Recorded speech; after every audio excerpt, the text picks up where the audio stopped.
So I'd like to start with the current events. There has been a ceasefire deal struck with Lebanon, and I'd like to really point out it's with Lebanon, not Hezbollah. How confident are you that when it comes down to it, that the Lebanese army would actually take some action towards Hezbollah if it comes down to that? Because Lebanese army, just for our viewers, is responsible for dismantling the infrastructure that's south from the Litani River, and it might be a case where they would come face in face with Hezbollah. How confident are you that they will do something? According to the experience of the past, we must be skeptic, or we cannot be sure about the implementation. But the thing here is that if it won't be implemented by the Lebanese army, if they will not do their task, and if we will see breaches of the agreement or violations of the agreement by Hezbollah, we will have to act. Eventually, our experience demonstrated that we can count only on ourselves when it comes to Israel's security. Here, the situation is a little bit different due to the fact that Hezbollah was weakened during the last war. Maybe it creates larger opportunity for, first of all, for Lebanon to liberate itself from de facto Iranian occupation, because Iranian occupied Lebanon without shooting even one time. I understand that. Because by Hezbollah. But circumstances changed. I hope we will see an implementation of the agreement. If we will not see implementation of the agreement, we will have to act. Do you expect Lebanese army to fight Hezbollah? We expect Lebanese army to fulfill the agreement. We have a mechanism that was agreed, but I'm telling you, eventually, we will not take risk on our security. If we will see violations of the agreement, we will act. I understand that part of the deal, and I'd like to get to that, but if Lebanese would not be fulfilling their part of the deal, what would that mean to you? Depends what will be on the ground. If, for example, Hezbollah will go south and then the Litani River, which is against the agreement, we will enforce it with force. If, for example... But towards Hezbollah, you would not take any repercussions towards the Lebanese army or Lebanese government, right? No, we are, of course, the Lebanese government is accountable, but we are not conducting a war against the state of Lebanon. Anyhow, if there will be violations on the ground, we will not jeopardize our security. We will enforce forcefully the agreement with regard to attempts to rearm Hezbollah, to bring new weapon systems, to bring new missiles, or to produce missiles for Hezbollah on Lebanon soil. I hope that Lebanon will be able to deliver.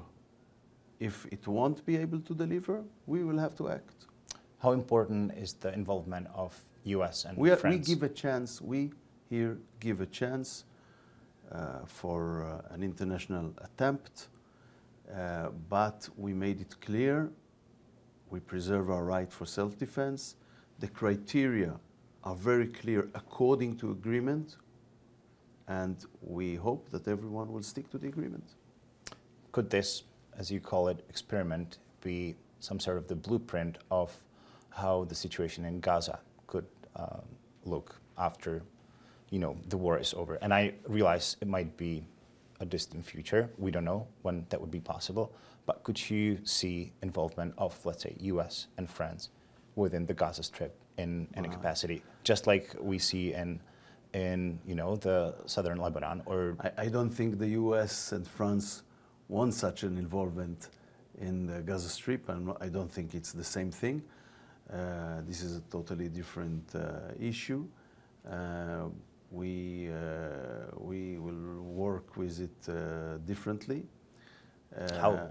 But it was how we can. We don't have today a force still that can take responsibility for Gaza Strip.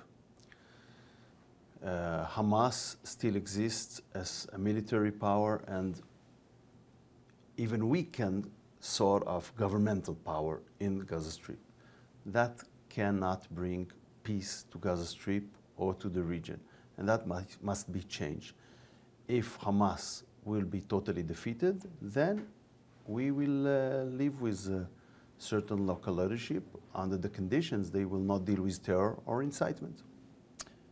But do you see realistically that it would be in their hands, just like the Palestinian Authority is in the West Bank, or would you be calling for some sort of international supervision? We are exchanging views with our American friends about, let's call it, the day after in Gaza Strip. And we can see a possibility for a midterm period of time when you will have a sort of board of governance in Gaza Strip with certain international players, certain Arab moderate regimes, and other elements. It can happen.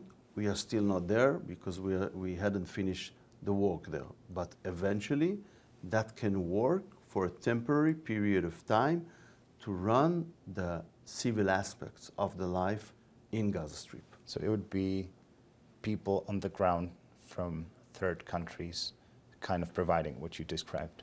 Do I understand that correctly?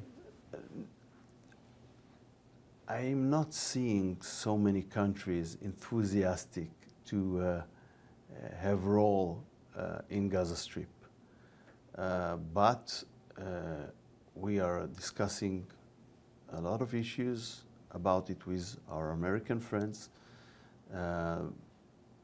We are not there yet in terms of implementing, but I think about an interim board of governance of Gaza Strip until you will have a local element that can take control. And as I emphasized, after de-radicalization, without incitement, without terror, this is how we see it.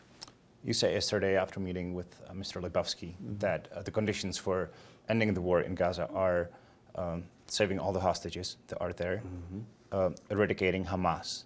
That was one of the points. And I'm interested in that because I could see how you would eliminate a lot of terrorists. You've been quite successful in, killing the top leaders of Hamas so far.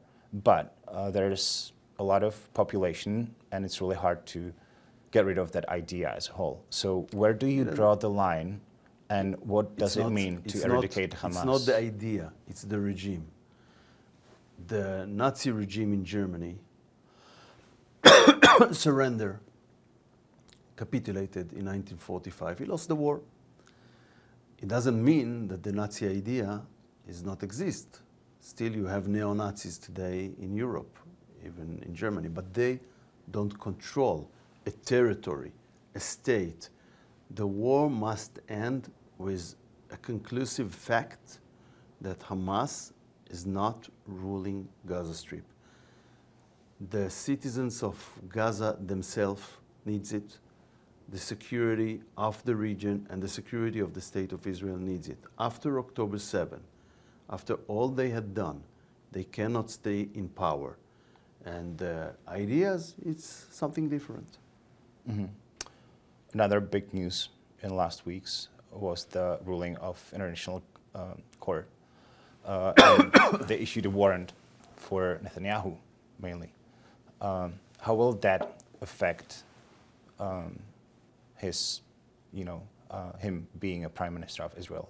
Will it be severe restrictions for him that he will not be able to travel to a lot of countries? I know he can travel to US because they're not part of the ICC, but how will that impact his life? First of all, we don't see it as Netanyahu's problem.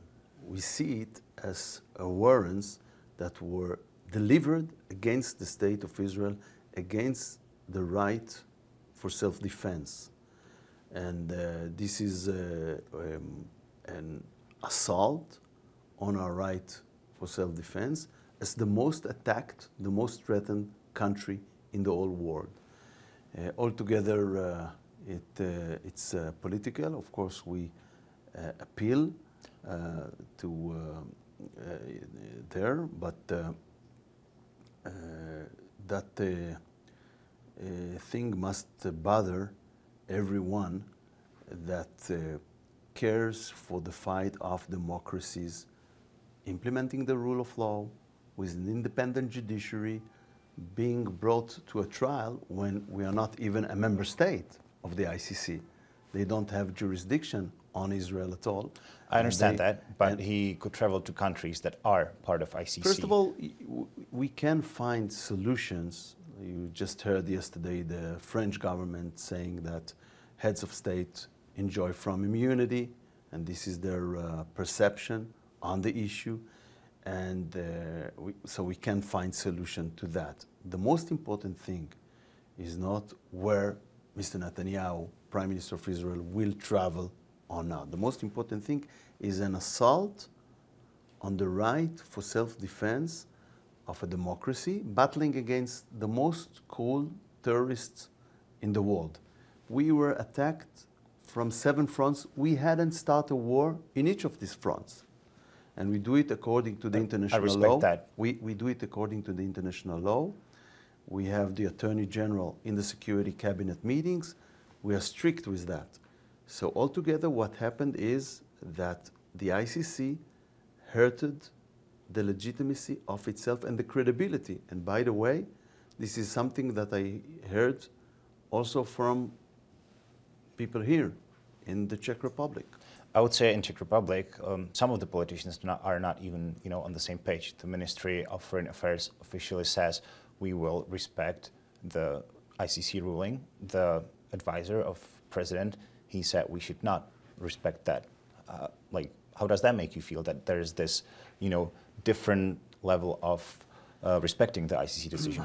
I've heard from the Prime Minister that he thinks that they must consider this thing, but what I can say that I don't think that someone told me it is justified, it should have been like that. Everyone feels that it is unjust, and this is the most important thing. And we're coming to Czech Republic, which is a moral nation, and we say to the Czech Republic, I want to remind that the Czech Republic in 1938, the decision on the Czechoslovakia took place with no representative of the Czechoslovakia in the room. And of course, the Western countries at the time abandoned Czechoslovakia, and that's what happened. The same thing happened here. They judge a country which is not even a member state of the ICC. And they are not authorized to do that. I'm going to be the devil's advocate over here. The ICC says we think Netanyahu is responsible for the civilian casualties, for not providing sufficient aid, according to the ICC's point of view. Shouldn't Netanyahu say, okay, I disagree with you, let me charge that and I will prove you wrong? No, I don't think so, because they don't have any authority. We hadn't signed this convention. We are not a member state of this organization. When we had procedure in the ICJ under the Genocide Convention, which we are a member state, we appeared there and we made the case. And by the way, the decision was not to stop the war like South Africa. By the way, it's not South Africa, and after them, the Palestinian Authority demanded. And if they would have thought that all these things happen, they had stopped the war a long time ago. They hadn't. So we will not give legitimacy to the ICC court, so-called court, which works First of all, without Are you an disproving authorization, their without an authority? authorization, without a jurisdiction, and thirdly, they are I understand ignoring totally, the principle of complementary, which exists in international law for states who implement the rule of law with independent judiciary, like Israel. I understand that. So to translate, what you're saying is you don't respect the ICC authority because you're not part of that. That would be the summarization of what you said. This is what I said. One last question. Donald Trump on the... I think that other countries, like the Czech Republic and other moral nations, must raise their voice against this unjust action, because it will be a precedent against democratic countries who are battling against terrorism and dictatorships. One last question, and please be very brief. Donald Trump won the elections in the US.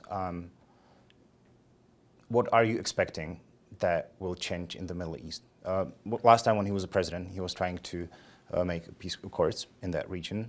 Are you expecting that he will be able to do something like that successfully?